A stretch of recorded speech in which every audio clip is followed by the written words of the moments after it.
Hello everyone. हमारी श्रृंखला की अगली क्लास जिसमें हम महत्वपूर्ण केस या जो भी वाद हैं उन पर बात कर रहे थे। तो एक रिवीजन कर लेते हैं जो भी हमने पिछली क्लास में पढ़ा था। दो केस हमने आपको बताए थे। एक केस था आपका मद्रास राज्य बनाम चंपकम द्वैराजन का, है ना। मद्रास राज्य वर्सेस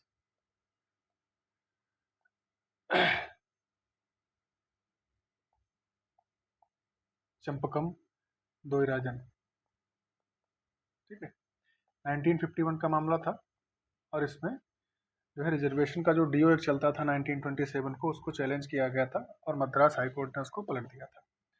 और आपको ये भी मैंने बताया था कि इसी फैसले के बाद, है ना, इसका प्रभाव समाप्त करने के लिए पहला कॉन्स्टिट्यूशन अमेंडमेंट हुआ था, ठीक है, 1951 में। और मूल अधिकारों में एक नया अनुच्छेद जोड़ा गया था 15(4), ठीक है। तो इसको इस तरह से ध्यान रखना। क्लियर हो गया। चलिए, दूसरा बात एक हमने आपको बताया था कल की क्लास में, इंदिरा साहनी बनाम भारत संघ का मामला। रिजर्वेशन से संबंधित मामला था, है ना। इसमें कहा जब 27% रिजर्वेशन दिया गया था, 27% रिजर्वेशन जब दिया गया था मंडल कमीशन की सिफारिश पर, तो इसको चैलेंज किया गया था इंदिरा साहनी बनाम भारत संघ के मामले में। लेकिन सुप्रीम कोर्ट ने इसको अपहेल्ड किया था अपना डिसीजन और कहा था कि ये बिल्कुल सही है ना। और इसमें क्या कहा गया था कि आरक्षण की सीमा कितनी होगी, अधिकतम 50% से ज़्यादा नहीं होगी। जो नवोन्नत वर्ग है, यानी जो ऑलरेडी प्रॉस्परस हैं, नवोन्नत हैं, उनको रिजर्वेशन का लाभ नहीं मिलना चाहिए। और एक और जो दिया था, तीसरा पॉइंट क्या था कि प्रमोशन या पदोन्नति में किसी भी प्रकार का रिजर्वेशन नहीं दिया जाएगा। तो ये दो केस हमने कल डिस्कस किए थे। रिवीजन जरूरी है इसलिए हमने आपको रिकॉल करा दिया। अब आज चलते हैं। आज का जो क्वेश्चन है हमारा वह है त्वरित न्याय का अधिकार। त्वरित न्याय का अधिकार एक मौलिक अधिकार है जिसकी गारंटी जीवन के अधिकार के तहत दी जाती है। मूलतः एक जनहित याचिका के कारण ही इसकी घोषणा हुई थी। वह याचिका कौन सी थी? चार ऑप्शन है आपके पास। हुसैन आरा खातून बनाम बिहार राज्य, लोकतंत्र के नागरिक बनाम असम राज्य, मेनका गांधी बनाम भारत संघ, और केशवानंद भारती बनाम केरल राज्य। देखिए ये, अब देखिए इसके ऑप्शंस देखिए। इसका सही उत्तर तो एक है, लेकिन ये तीनों ऑप्शन कहीं ना कहीं अलग अलग क्वेश्चंस में प्रीवियस ईयर में पूछे गए हैं। अभी मैं जो करा रहा हूँ ये पीवाईक्यूज ही है, ठीक है। तो त्वरित न्याय का अधिकार, ठीक, यानी कोई भी अगर आप पर केस है तो उसकी सुनवाई बहुत तेजी से होनी चाहिए, यानी स्पीडी ट्रायल जिसको बोलते हैं, और आपको न्याय दिया जाना चाहिए। तो एक केस हुआ था हुसैन आरा खातून बनाम बिहार राज्य का, ठीक है। 1979 का मामला है।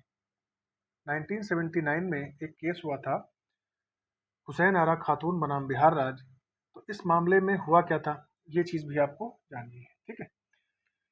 तो इस मामले में ये हुआ था कि पटना या बिहार की जो भी जेलें थी उनमें कुछ ऐसे लोग बंद थे, ऐसे कैदी बंद थे जिनका ट्रायल ही नहीं स्टार्ट हो चुका था, मतलब उनकी सुनवाई ही नहीं हो रही थी उस केस की, है ना। तो एक समाचार पत्र में ये खबर प्रकाशित हुई। बहुत से ऐसे विचाराधीन कैदी हैं जिनका ट्रायल ही नहीं है, ठीक है। और आप जानते हो आर्टिकल 21 के तहत जीवन जीने का अधिकार आपका फंडामेंटल राइट है। और इसके साथ साथ एक ये भी उसमें क्लॉज जोड़ा गया है कि जीवन तो जीना ही है आपको, लेकिन एक गरिमापूर्ण जीवन आपको जीना है, ठीक है। यानी अगर किसी भी तरह का कोई प्रॉब्लम नहीं होनी चाहिए आपके जीवन जीने में। तो जब इस समाचार पत्र में एक खबर प्रकाशित हुई तो आपने एक नाम सुना होगा, अगर आप पढ़ते हैं तो आपने एक नाम सुना होगा जिनको मदर ऑफ पीआईएल कहा जाता है। सब लोग जानते होंगे कि मदर ऑफ पीआईएल किसे कहा जाता है। तो पुष्पा कपिला हिंगोरानी, इस नाम को ध्यान रखना। ये पूछा गया है, सीधे सीधे ऐसे क्वेश्चन पूछा गया है कि पीआईएल की माता किसे कहा जाता है, मदर ऑफ पीआईएल। तो पुष्पा कपिला हिंगोरानी, हिंगोरानी याद रखेंगे तब भी आपको काम चल जाएगा। ये जो हिंगोरानी है, इन्होंने इस केस को उठाया था, ठीक है, और एक पीआईएल के माध्यम से इसको फाइल किया था। तो ये भी है, यहाँ से ध्यान रखना। तो हुसैन आरा खातून बनाम बिहार राज्य जो है, यही वो इसका ऑप्शन होगा सही कि त्वरित न्याय का अधिकार जो था एक मौलिक अधिकार था। इसी मामले को सुनते हुए सुप्रीम कोर्ट ने इसका डिस्क्रिप्शन दिया था कि स्पीडी ट्रायल भी जो है वो आपका एक फंडामेंटल राइट है, ठीक है। यानी न्याय तो आपको मिलेगा लेकिन त्वरित न्याय मिलना चाहिए। यानी अगर आपको बिना किसी डिसीजन के, बिना किसी जजमेंट के, बिना किसी सजा सुनाए ही आपको जेल में बंद रखा जा रहा है, तो वो भी आपका अनुच्छेद 21 का उल्लंघन है। ये फंडामेंटल राइट आपका यहाँ पर वायलेट हो रहा है। ठीक है। अच्छा, अब यहाँ पर एक और भी मामला आया कि ऐसे लोग बंद क्यों रहते हैं। भाई, आपको सबको पता है कि कोर्ट में आप सीधे बहस नहीं कर सकते, आपको एक क्या चाहिए, वकील चाहिए। ठीक है। तो वकील के इसके लिए भी एक जजमेंट यहाँ पर पास किया कि आर्टिकल 39A जो है, सब लगभग सब लोग जानते होंगे इसको, निशुल्क कानूनी सहायता या निशुल्क विधिक सहायता, इसको भी इसी केस को सुनते हुए सुप्रीम कोर्ट ने फंडामेंटल राइट डिक्लेयर कर दिया था कि निशुल्क विधिक सहायता पाना भी आपका क्या है, फंडामेंटल राइट है। और ये आर्टिकल 39A में, आप जानते हो कि 39A जो है किस में आता है, डीपीएसपी में। ठीक है। लेकिन इसी केस में इसको जो है डीपीएसपी पर इसको प्राथमिकता दी गई थी और इसको एक मूल अधिकार बता दिया गया था। ठीक है। ठीक है। दूसरा एक पॉइंट आपको यहाँ से ये भी ध्यान रखना है, कभी अगर आपसे पूछ लें कि भारत में पहली पीआईएल कौन सी दायर की जाए, क्या किस मामले, कौन सा ऐसा मामला है जो पहली पीआईएल के द्वारा दायर किया गया था, उसका भी आंसर आपका यही होगा, हुसैन आरा खातून बनाम बिहार राज्य। ठीक है। और इस मामले को, इस मामले की सुनवाई कौन कर रहे थे, जिनको कहा जाता है father of PIL, father of PIL, नाम सबको पता होगा, पीएन भगवती, पीवन भगवती महोदय जो हैं, इनको भारत में पीआईएल का जनक कहा जाता है। अब पीआईएल का मतलब होता है पब्लिक इंटरेस्ट लिटिगेशन, यानी जनहित याचिका या जनहित वाद इसको कहा जाता है। इसमें किसी एक व्यक्ति का हित ना होकर एक बहुत बड़े समूह का हित हो, तो इसको आप दायर कर सकते हैं। एक चीज और ध्यान रखना, पीआईएल सिर्फ और सिर्फ या तो हाई कोर्ट या सुप्रीम कोर्ट में ही दायर की जा सकती है, और कहीं भी पीआईएल दायर नहीं की जा सकती है। व्यवस्था सुप्रीम कोर्ट ने यह भी दी है कि आप एक पोस्ट कार्ड के माध्यम से भी पीआईएल को फाइल कर सकते हैं। और कुछ ऐसे मामले हैं जहां पर जो जुडिशरी है, हाई कोर्ट या सुप्रीम कोर्ट, वो सुओ मोटो भी ले सकता है, यानी अगर समाचार पत्र में भी कोई खबर प्रकाशित हुई है तो उसको आधार बनाकर अपने आप केस को टेकअप कर सकता है सुप्रीम कोर्ट या हाई कोर्ट। ठीक है। तो जो बातें हमने बताई एक बार फिर से आप देख लीजिए। जो स्पीडी ट्रायल का अधिकार है, ये आपका फंडामेंटल राइट बना दिया गया है। केस कौन सा था, हुसैन आरा खातून बनाम बिहार राज्य। ठीक है। कब हुआ था, 1979 में। ठीक है। और दायर किसने किया था, तो हिंगो रानी, मदर ऑफ पीआईएल है। और इसकी सुनवाई किसने की थी, तो father of PIL PN Bhagwati को कहा जाता है। क्लियर हो गया। चलिए, अगला केस इसमें आता है लोकतंत्र के लिए नागरिक बनाम असम राज्य। इस मामले को लेकर जो मामला हुआ था, वो जो अप्रवासी थे, यानी जो हमने युद्ध लड़ा था बांग्लादेश के साथ 1972 का, 71-72 में, उसके पहले या उसके बाद जो लोग भारत में आए थे, उनकी नागरिकता वैध है या अवैध है, उसको लेकर ये केस हुआ था। हमारा जो नागरिकता अधिनियम था 1955, उसमें एक क्लॉज ऐड किया गया था 6A, इसी की संवैधानिकता को चुनौती दी गई थी सुप्रीम कोर्ट में, और कोर्ट ने क्या कहा था, ये बिल्कुल सही है। तो इसको भी आप ध्यान रखना, ये नागरिकता अधिनियम की धारा 6A से संबंधित आपका वाद है, लोकतंत्र के लिए नागरिक बनाम असम।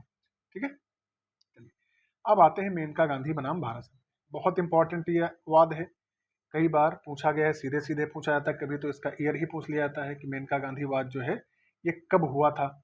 तो इसको आपको याद रखना है, ये सबसे पहले जो इसकी डेट है वो है 1978। ठीक है। 1978 का ये केस है।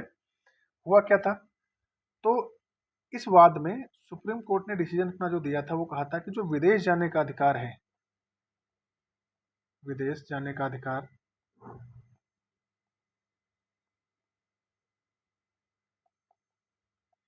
ये कैसा अधिकार है, ये एक मूल अधिकार है, फंडामेंटल राइट डिक्लेयर किया था। अच्छा, इसमें हुआ क्या था कि बिना कारण बताए मेनका गांधी का जो है पासपोर्ट जब्त कर लिया गया था। तो ये आर्टिकल 32 के तहत इन्होंने एक अपील दायर की थी। ठीक। अब देखो, आप ध्यान रखिए इस बात को, अगर आपके फंडामेंटल राइट कहीं भी डाइल्यूट हो रहे हैं, तो आपके पास उपचार करने का अधिकार दिया गया है, संवैधानिक उपचारों का अधिकार दिया गया है। अगर आप सुप्रीम कोर्ट जा रहे हैं तो आप प्रयोग करेंगे आर्टिकल 32 का, 32 के तहत सीधे आप सुप्रीम कोर्ट में अपनी याचिका दाखिल कर सकते हैं। अगर आप चाहें तो हाई कोर्ट से भी स्टार्ट कर सकते हैं। हाई कोर्ट जाने के लिए अनुच्छेद 226 में प्रोविजन किया गया है। दोनों जगह आप सीधे अपनी पीआईएल डाल सकते हैं, अपना वाद दायर कर सकते हैं। लेकिन ये दोनों व्यवस्थाएं सिर्फ और सिर्फ मूल अधिकारों के उल्लंघन के लिए ही दी गई हैं। अगर और कोई मामला है दीवानी या फौजदारी का, तो आप डायरेक्ट सुप्रीम कोर्ट या हाई कोर्ट अप्रोच नहीं कर सकते, उसके लिए आपको लोअर कोर्ट से स्टार्ट करना पड़ेगा। ठीक है, तो जब इनका पासपोर्ट जब्त कर लिया गया तो इन्होंने आर्टिकल 32 का प्रयोग करते हुए सुप्रीम कोर्ट में एक याचिका लगाई और इन्होंने कहा कि ये मेरे मूल अधिकारों का हनन है। ठीक है, तो सुप्रीम कोर्ट ने इसकी सुनवाई करी और एक डिसीजन दिया, और ये डिसीजन भी अपने आप में एक लैंडमार्क डिसीजन है। इसमें कहा कि जो विदेश जाने का अधिकार है वो भी आपके मूल अधिकारों में आता है, और एक यहाँ पर गोल्डन ट्राइंगल का भी प्रोविजन सुप्रीम कोर्ट ने दिया, इसको ध्यान रखना। ठीक है, गोल्डन ट्राइंगल, गोल्डन ट्राइंगल क्या था? 3 अनुच्छेद को लेकर सुप्रीम कोर्ट ने यह बात करी, आर्टिकल 14, आर्टिकल 19 और आर्टिकल 21। इस तरह का ये ट्राइंगल बना। ठीक है, ये आपका है समानता का अधिकार, राइट टू इक्वलिटी, ये आपका है फ्रीडम ऑफ स्पीच यानी अभिव्यक्ति की स्वतंत्रता, और ये है right to life. Supreme court ने कहा ये तीनों मिलकर एक ऐसा ट्राइंगल बनाते हैं जो आपके जीवन जीने के लिए एक बहुत बड़ी बात होती है, और गोल्डन ट्राइंगल का भी कॉन्सेप्ट इसी में दिया गया। तो ये क्वेश्चन भी पूछा नहीं गया है, लेकिन ये पूछा जा सकता है कौन सा ऐसा वाद था जिसमें गोल्डन ट्राइंगल, ठीक है, का कॉन्सेप्ट दिया था सुप्रीम कोर्ट ने, तो वो कौन सा केस था? मेनका गांधी बनाम भारत। चलिए आगे बढ़ते हैं। अब आते हैं केशवानंद भारती केस पर। बहुत फेमस केस ये भी है, इसमें भी बहुत ज़्यादा चीज़ें तो आप सबको पता ही होंगी, लेकिन फिर भी मैं कुछ चीज़ें बता रहा हूँ आपको, ध्यान रखना इसको। केशवानंद भारती बनाम केरल राज्य का जो मामला हुआ था वो हुआ था 1973 में, 1973 का ये मामला है। जब इसका मामला उठा, हुआ क्या था कि केशवानंद भारती जो है, एक मठ है केरल में जिसका नाम है इडनीर, इडनीर मठ, इसके प्रमुख थे केशवानंद भारती। ठीक है, तो केरल सरकार ने जब भूमि सुधार शुरू किया तो इस मठ को भी उन्होंने अपने कब्जे में लेने का प्रयास किया।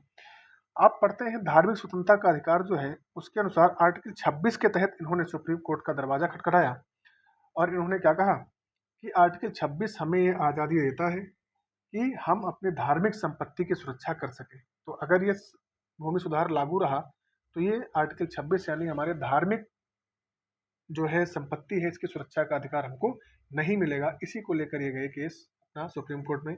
सुप्रीम कोर्ट ने एक लैंडमार्क जजमेंट इसमें भी दिया, और सबसे बड़ी बात जो यहाँ से पूछी जाती है कि मूल ढांचे का सिद्धांत किस वाद को सुनते हुए सुप्रीम कोर्ट ने बताया था। तो ध्यान रखना, इसी केस को सुनते हुए सुप्रीम कोर्ट ने बेसिक स्ट्रक्चर यानी मूल ढांचे का सिद्धांत दिया था। ठीक है, इसको भी आपको ध्यान रखना, यानी बेसिक स्ट्रक्चर को कब डिफाइन किया गया, तो वो केशवानंद भारती बनाम केरल राज्य मामले में कहा गया। हालांकि ये भी विवाद का विषय बना हुआ है कि संविधान में क्या बेसिक स्ट्रक्चर में आता है क्या नहीं आता है, इसकी कोई डेफिनेट पॉइंट्स नहीं बताए हैं कि ये चीज़ आती है ये चीज़ आती है। ठीक है, कोई डेफिनेट नहीं बताया, लेकिन हाँ ये कहा है कि हम डिस्क्राइब करेंगे कि क्या फंडामेंटल राइट में है, सॉरी क्या आपका मूल ढांचे में आता है और क्या नहीं आता है। तो इस चीज़ को भी ध्यान रखना। दूसरा पॉइंट इस केस से ये रखना कि आज तक जितनी भी सुनवाई हुई है, जो भी बेंच बनी है, सबसे बड़ी बेंच बैठी थी इस केस को सुनने के लिए, 13 जज बैठे थे। आज तक इससे बड़ी बेंच किसी भी केस में नहीं बनी है। 13 जजों की बेंच बैठी थी, और इसको हेड कर रहे थे कुछ समय के जो चीफ जस्टिस थे, जस्टिस सीकरी, इनका नाम भी आपको याद रखना है। जस्टिस सीकरी जो थे इस बेंच को हेड कर रहे थे। तो मैंने आपको 4 केस बताए, हुसैन आरा खातून बनाम बिहार राज्य, इसमें एक PIL डाली गई थी हिंगू रानी के द्वारा, और ये कहा गया था कि जो बिहार में विचाराधीन कैदी हैं उनको जो है फंडामेंटल राइट उनके वायलेट हो रहे हैं। सुप्रीम कोर्ट ने डिसीजन दिया, स्पीडी ट्रायल का कॉन्सेप्ट यहाँ पर दिया। ठीक है, त्वरित सुनवाई जो है वो आपका फंडामेंटल राइट है। लोकतंत्र के नागरिक बनाम असम राज्य, ये मामला हुआ था, जो प्रवासी आए थे बांग्लादेश से भारत में, उनको नागरिकता दी जाए न दी जाए, इसको लेकर था। मेनका गांधी बनाम भारत संघ में इसमें कहा गया विदेश जाने का अधिकार क्या है, एक फंडामेंटल राइट है, मूल अधिकार है, और बिना कोई कारण बताए आपका पासपोर्ट जब्त नहीं किया जाएगा। ठीक, और इसी में गोल्डन ट्राइंगल का भी कॉन्सेप्ट सुप्रीम कोर्ट ने दिया था। अगला केशवानंद भारती बनाम केरल राज्य, इस मामले को सुनते हुए मूल ढांचे का सिद्धांत दिया, जो सबसे बड़ा मामला है। दूसरा, सबसे बड़ी पीठ बैठी थी 13 जजों की, और इसके हेड कौन थे? जस्टिस सीकरी। तो इतनी बातें हमने आपको बताई। ठीक, अब देखो, अब इसमें मैं कुछ चीजें बता रहा हूँ, कौन सा केस किस आर्टिकल से संबंधित है इसको भी ध्यान रखो। हुसैन आरा खातून बनाम बिहार राज्य, ये आपका फंडामेंटल राइट 21 से है। ठीक है, लोकतंत्र के लिए नागरिक बनाम असम राज्य, ये आपका नागरिकता से संबंधित है। ठीक है। तीसरा, ये भी आपका आर्टिकल 21 से है। और केशवानंद भारती बनाम केरल राज्य, ये आपका 26 आर्टिकल 26 है। तो आपने एक चीज नोटिस करी, कल भी जो हमने पढ़ा था और आज भी पढ़ रहे हैं, मोस्टली केसेस जो आपके पिकअप हो रहे हैं एग्जाम्स में जो प्रीवियस ईयर है, फंडामेंटल राइट को बहुत ज़्यादा फोकस में रखा गया है।